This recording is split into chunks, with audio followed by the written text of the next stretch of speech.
Button. Welcome back to Behind the Play. My name is Alex Adams, and I'm joined by the guy who knows and covers the Edmonton Oilers like no one else, Mark Spector, senior columnist for Sportsnet. Thanks so much for doing this, Mark. I always appreciate you coming on. And how's everything going in Edmonton?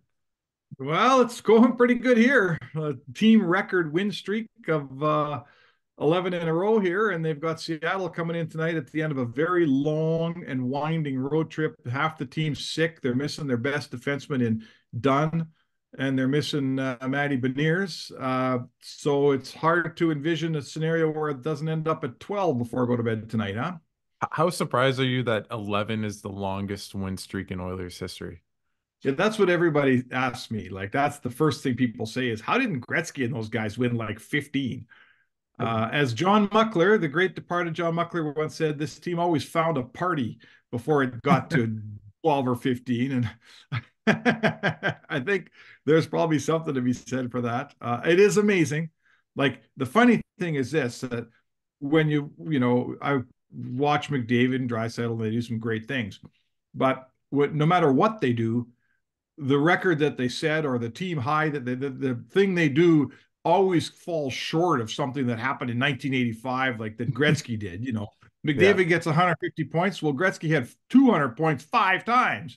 So the point is, it is amazing that that record was hanging out there for this group to take, and they took it, and they're full marks for it.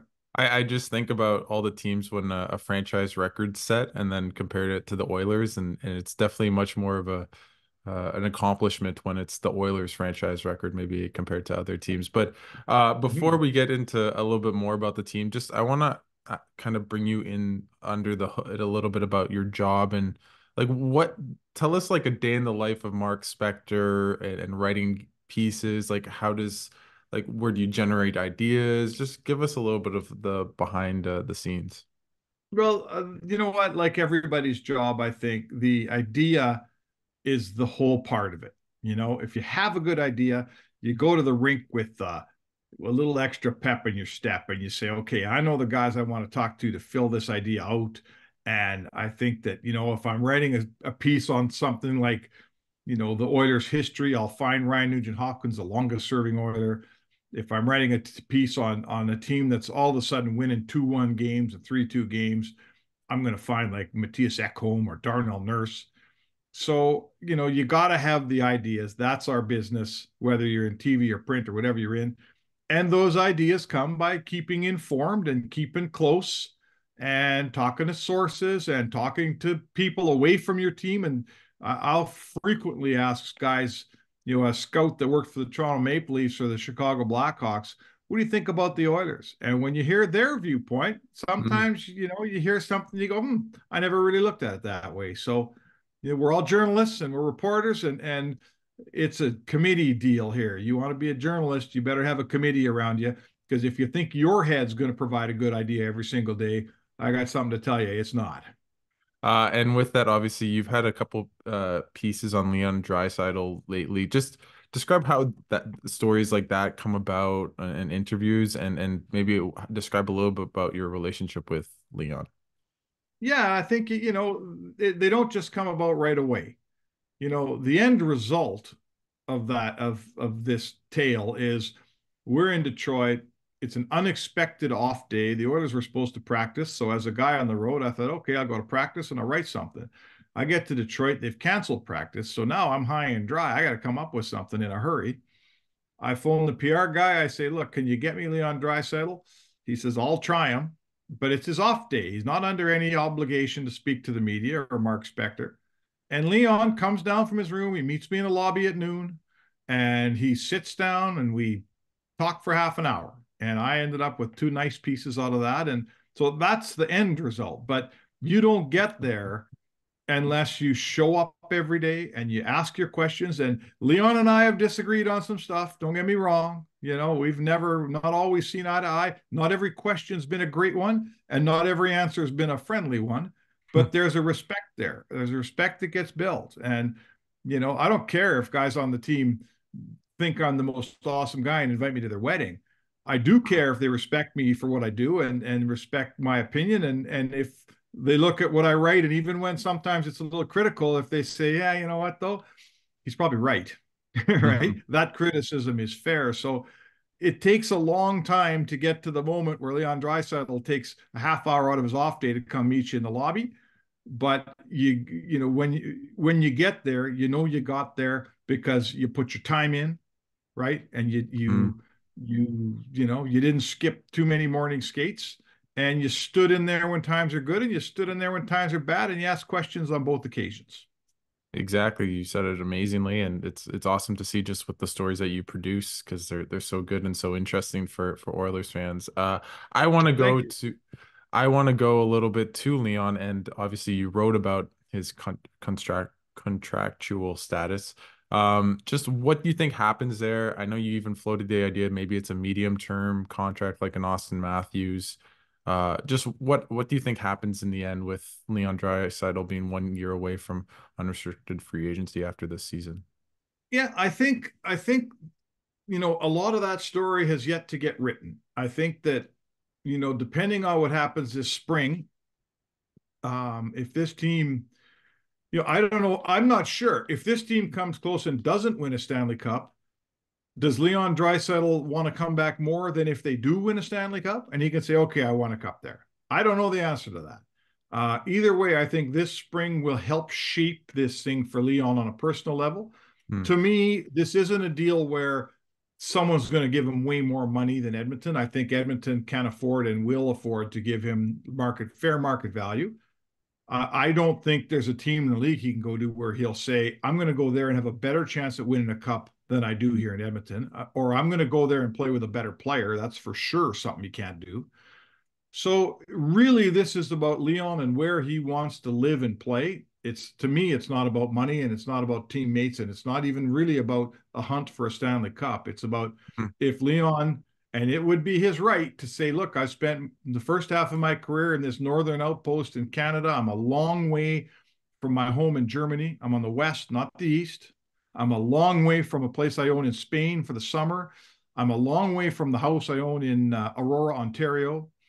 My girlfriend's from out east. You know, a lot of European guys like playing in the east, and I know why, and I don't begrudge them that. So, you know, this is going to be about Leon saying either A, I'm going to sign an 7 or 8 year deal somewhere else, or B, I'm going to stay in Edmonton and try to win a couple cups here, but I'll sign a 3 or 4 year deal, and then I'll probably go somewhere else after that. Hmm. I don't see him signing an 8 year deal in Edmonton. Somehow, I just don't see it.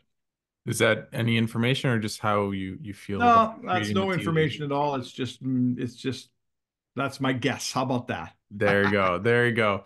And who would have guessed that the Oilers would have gone on an 11 game winning streak? I definitely wouldn't have. Just Mhm. talk about the streak. What have you seen just in what have some of the keys been for this team to go on such a streak?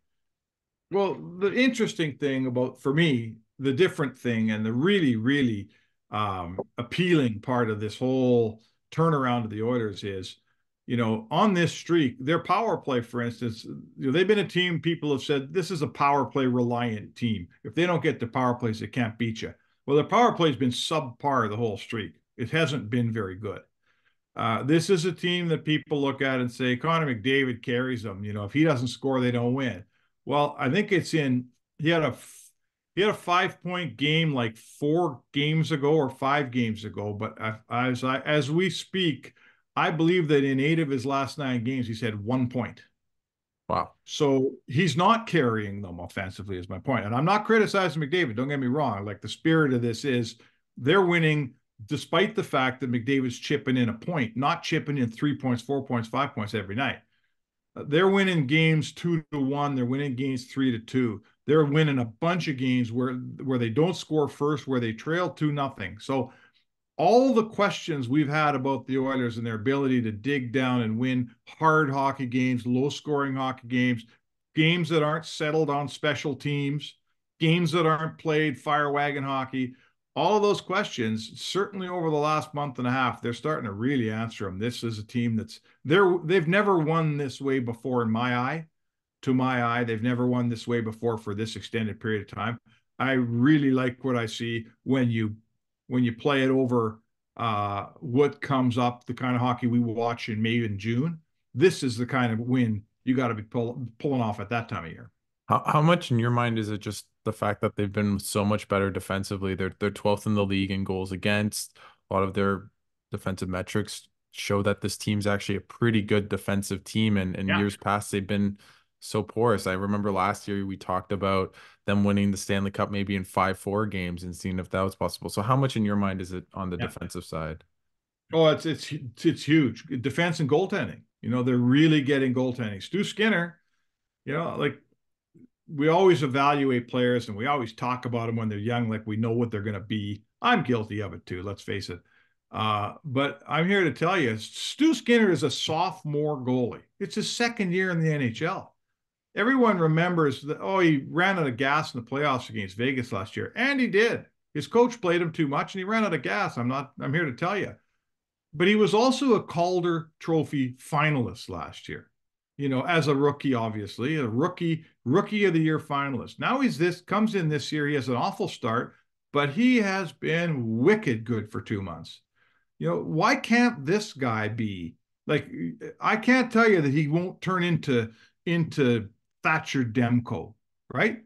Why can't this guy turn into some version of Carter Hart who he grew up playing against? Like, Mm, why can't he? He's only in his second year. He's only 25. And he's a goalie. Goalies always take a while. So it starts with him. He's been unbelievably good. And they are playing a defensive game. They're playing the chances of the million grade A's we used to watch other teams get aren't there. Connor McDavid is playing like so hard. He's playing like Sid Crosby off the mm. puck, battling. He's taking guys to the net. It's not all about when he has the puck anymore. And the whole team is following him. The pieces are really coming together. I haven't been this bullish on the Edmonton Oilers. Well, never with this group of players. What I'm watching right now, I've never liked it as much as what I'm seeing. How much credit do you think Knobloch gets just with this group being, coming together, becoming a really good defensive team with essentially the same parts that they had Mhm. last year, and it seems like it's almost a 360 flip. Yeah, I mean, you got to give them credit. I always say this, Alex. If they were losing, we'd be blaming the coach and firing the coach. So when they're winning, you can't say, he's got nothing to do with it. Yeah. Right? It's not fair. He's got a lot to do with it. He's here at the right moment, too. His players, his best players are very mature, right? McDavid and Draisaitl, they've been around. This team's made some playoff runs. It's not the Leafs that don't know how to win in the playoffs. These guys have won a bunch of rounds. They're just trying to get to the final round now. So, he's got a very attentive group, Mm. and a group that has a pretty good idea what it takes to get this thing done here. He's got a goalie that I'm not sure Woodcroft had this goalie, certainly not this season. Mm. So yeah, he's pushing the right buttons, and he'll have some adversity, and I'm sure we'll criticize him if he deals with it not as well as he should. But I'm sure. Chris Knobloch looks like a very good coach. He's understated. He's a quiet cat, but he knows the game, and it looks to me like he's a pretty good hockey coach. And with that, obviously, this is like the way, way, way too early kind of trade deadline question. But what do you think the Oilers will try to do at the deadline? Is it add another, a depth forward, another big time defenseman? What do you think happens there? It's a good question. It depends a lot on, what's available. They clearly don't have much cap space. They're not swimming in assets.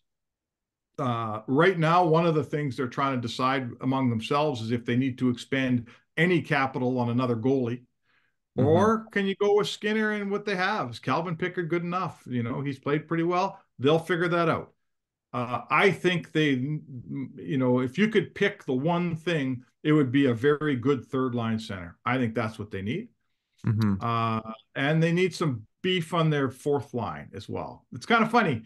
This is a team we always thought they got the forwards, they got to figure out the defense and goaltending. And now the trade deadline comes, and listen, every team in the league could use another defenseman. Like everybody wants another defenseman. But I would say to you that probably the two priorities in the team right now would be a third line center. And I think they're gonna work hard to bring in Corey Perry. I know that Okay. interests Ken Holland a great deal, and they need some size. Their fourth line is innocuous. Their fourth line has Derek Ryan's a nice little fourth line center, but he's small. And Mm. they have right tonight. They're playing guys like Hamblin and Ernie and Gagne and even Connor Brown. He's not getting it done here, so they need to get some beef on that fourth line. My colleague Jim Matheson tweeted today. He said, "What about a guy like Pat Maroon on the fourth line?" And this guy's won 3 cups and Yeah, can no, play fourth line. Don't bring him in as a first line player anymore, but he can sure be a fourth line player on my team.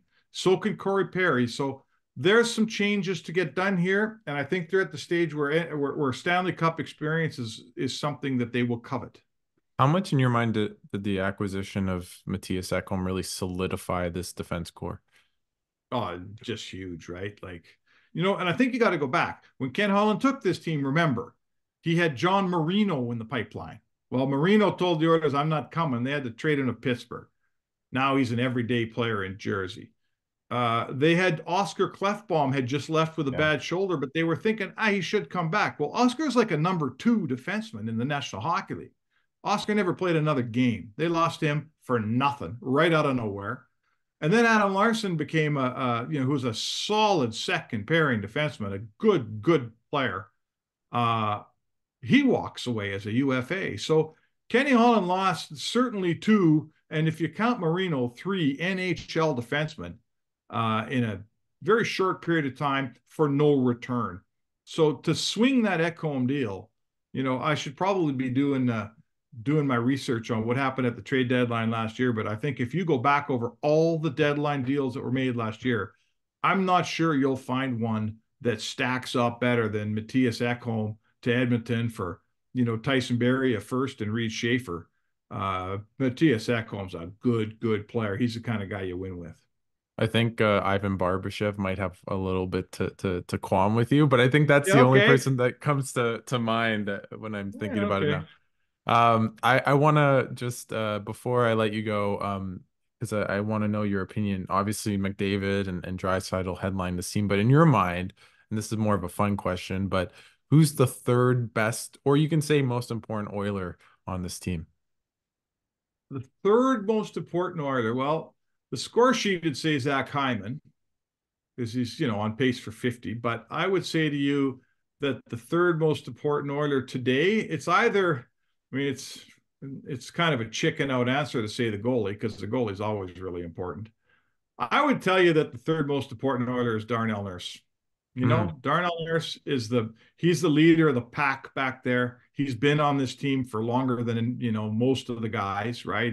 He's part of that core pillar group that started out together with Draisaitl and McDavid and Nuge was here. And uh, he is, and he's a leader. He's a big leader inside that room. And when it gets to the playoffs and it comes time to block a shot and it comes time to play good defensive hockey and protect a 2-1 lead in the third period, one thing I know, I'm not different forwards will be on the ice and different guys, but I'm here to tell you, Darnell Nurse is on the ice for every one of those occasions. So I'm going to tell you Darnell Nurse. I like the answer. I'd go Zach Hyman, and maybe I'm just a prisoner of the recent memory with that beautiful goal against the Leafs. But I want to ask you one kind of question about management because there's been a lot of things being talked about with obviously Ken Holland and then now Jeff Jackson. Like, what's the future of Ken Holland? Is this his last season? What have you kind of heard on that front in terms of management? Well, I mean, only one guy really knows, and that's Ken Holland. I think so. I'm not here to say to you that I have the answer, that I've Yeah. researched it, or that I've got sources. I know Kenny pretty well. I talk to him all the time. It's my guess.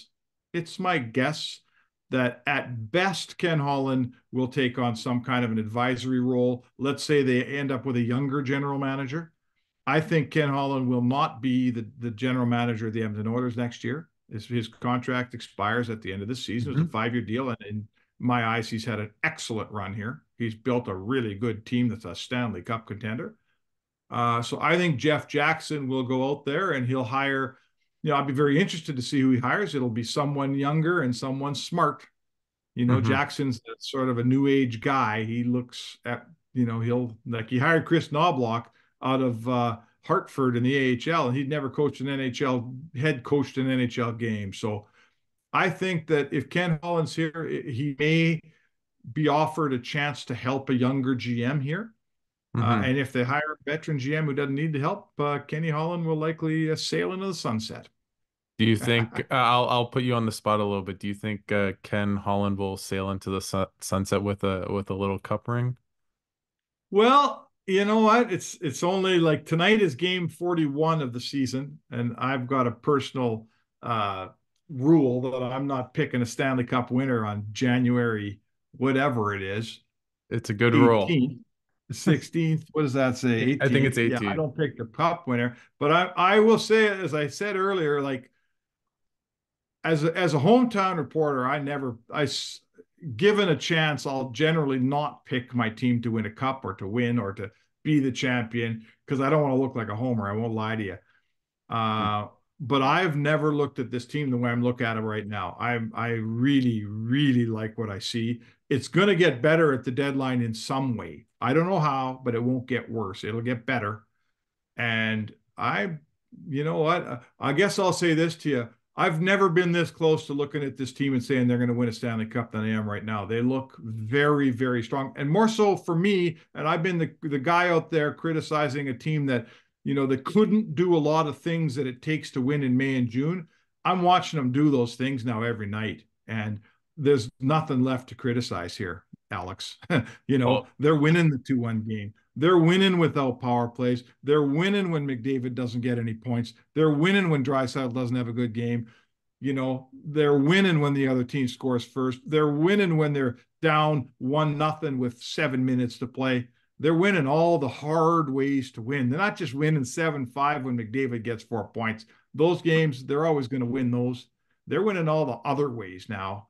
And I can't think of any more questions to ask of this team. If they can conquer that stuff, I think they surely can win a Stanley Cup. well, that'd be awesome. And I just want to ask you, what would you do? Like, let's say in June, McDavid's hoisting the trophy. How would that make you feel if you got to cover that run and then obviously see it in back home in Edmonton? Well, you know what? I mean, I've covered this team for a long time. I was basically an observer for their dynasty years, a kid, and then a young reporter that didn't really cover that much. I started in right when they stopped winning cups, and so I've been the long-suffering reporter next to the long-suffering fan. Yeah. So personally, listen, it's not my cup. I'm not going to sit here and wave the pom poms. I would like to cover my home team winning a Stanley Cup. I think every reporter would say that. There's a certain something about that. I really would feel great for Oiler fans. I've got a couple sons who are late 20, early 30s, and they've never seen a Stanley Cup hoisted here. They would love that. This is a hell of a hockey town here, right? You know that. Yeah. Edmonton, we don't have NBA, we don't have MLB. They love their teams here, and I would love to see Oilers fans enjoy a cup. Mm. And I've watched all these players slug it out, and I know that Connor McDavid would trade any 2 or 3 Hart trophies for a Stanley Cup. I know that for sure. So there's a bunch of guys in that room that I think I would enjoy watching them enjoy a cup. You know what I'm Mm. saying? Yep. So sure, I'm not here to tell you I'm waving the pom poms, but if it happened that way, I would enjoy being the guy fortunate enough to have a front row seat to it. Well, I hope that you are able to be have that front row seat, and I always appreciate you coming on. Is there before I let you go, and thanks so much for doing this, Mark. It's always a Hmm. pleasure. Anything you want to plug for sportsnet.ca, any stories, anything coming up that people should keep their eyes and ears open for? No, you know what? Like one thing in my career, we all go different directions and we all get funneled into a certain spot. And for me, Alex, I write every day. I don't get a chance to spend days or weeks on feature pieces. So I can say to you, oh boy, I got a big one coming out in 2 weeks. I would ask Mhm. fans if you want to keep up on the orders, you know where to find me at sportsnet.ca.